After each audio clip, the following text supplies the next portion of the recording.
इस वक्त की बड़ी खबर आपको बता रहे हैं, चीनी के निर्यात पर यह रोक 30 सितंबर तक लगाई गई है। दामों को स्थिर रखने के लिए यह फैसला लिया गया है और चीनी के निर्यात पर रोक लगाई गई है। ईयू और अमेरिका पर प्रतिबंध लागू नहीं होगा। डीजीएफटी ने नोटिफिकेशन जारी कर इस बाबत जानकारी दी है। तो केंद्र सरकार ने चीनी के निर्यात पर प्रतिबंध लगा दिया है। जाहिर तौर पर जिस तरह से अस्थिरता इस वक्त दामों में दिख रही है, उसे ही बैलेंस करने की यहां कोशिश की जा रही है।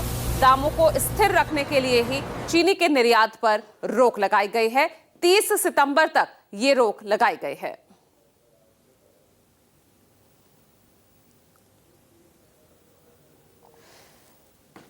और इसके अलावा ईयू और अमेरिका पर प्रतिबंध लागू नहीं होगा। 30 सितंबर तक चीनी के निर्यात पर रोक।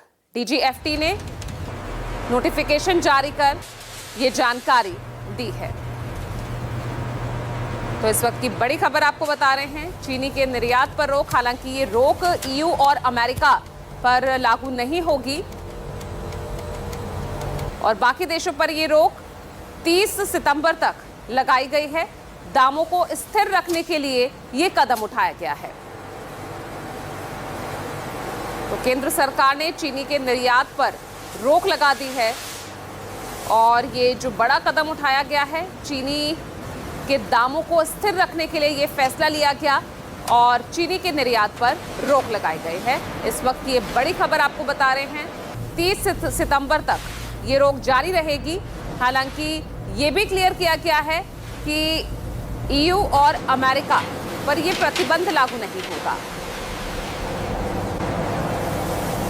और आप देख सकते हैं नोटिफिकेशन की एक कॉपी, जिसकी तस्वीर हम आपको दिखा रहे हैं। डीजीएफटी ने ये नोटिफिकेशन जारी कर जानकारी दी।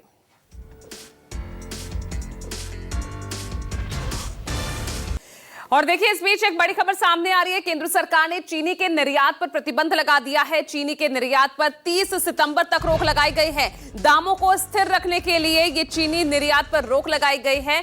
ईयू और अमेरिका पर प्रतिबंध लागू नहीं होगा, ये भी क्लियर किया गया है। इसके लिए डीजीएफटी ने नोटिफिकेशन जारी कर जानकारी दे दी है। तो इस वक्त की ये बड़ी खबर आपको बता दें, चीनी निर्यात पर रोक 30 सितंबर तक ये रोक लागू रहेगी।